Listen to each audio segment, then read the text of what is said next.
Magandang araw mga paps! Welcome back to my channel! Meron ba kayong ganito mga paps? Nakabili ba kayo ng ganitong klaseng solar light o yung kamukha nito? Na napakadaling maubos ng charge. 2 oras lang ata, ubos na eh. Ang sagot mga paps sa ganung problema, mabilis malobat ay magpapalit tayo ng baterya. So, ayun, simulan natin pagbubukas nitong solar light na to para makita natin yung nasa loob, kung anong klaseng battery ba yan, para ma-upgrade natin, para magamit natin siya na mas matagal. Basta tatandaan nyo lang mga paps kung paano siya ibabalik pagkatapos nyo ng i-upgrade. So ito ang laman niya sa loob mga paps, napakasimple lang, dalawang 18650 na battery.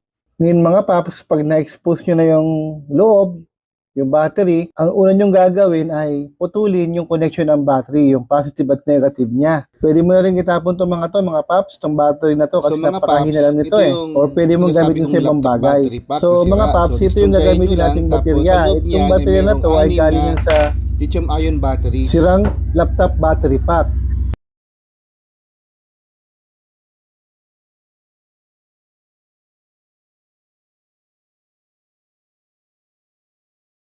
So kung meron kang laptop battery pack na sira, wag mong itatapon kasi yung nasa loob nun ay 18650 na battery. Minsan 6 ang laman nun, minsan naman 4 lang.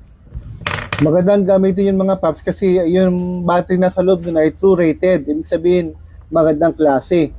Kasi medyo mahal din sa online pag bibili ka ng ganitong klaseng battery maganda. Siya nga pala mga paps, pag ang voltage ng battery na makukuha mo ay below 3 volts, wag mo nang gagamitin kasi sira na yon. At kung sakali man mga paps na wala kang mapagkukuhaan na laptop battery pack na sira, ay bili ka na lang sa online. Medyo price ito pero maganda kasi masisiyahan ka naman sa tagal malobat ng solar light mo o kahit na anong mga gamit na gagamitan mo ng ganitong klaseng battery.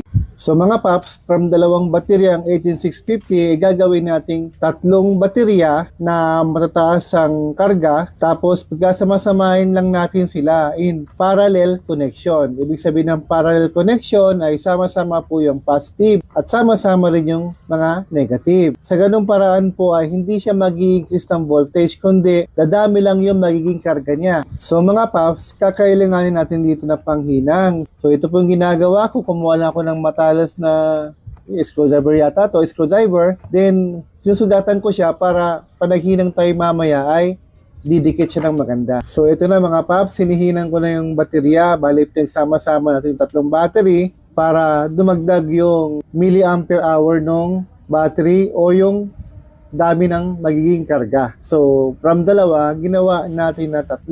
So pagkasama-samahin lang natin yung mga negative sides ng batteries.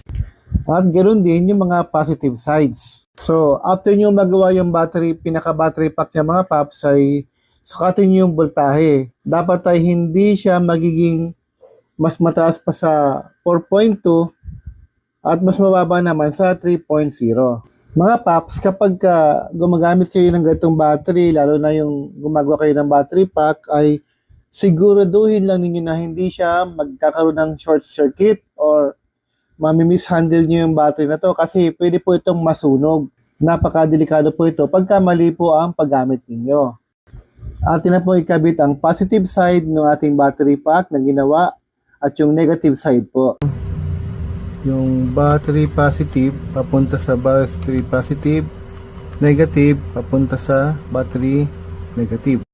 So mga paps, tapos na po nating i-upgrade ang battery sa loob. So kailangan na po natin siyang isara. So, ito na po. Isara na po natin para matest na po natin kung tayo pa ay successful or hindi.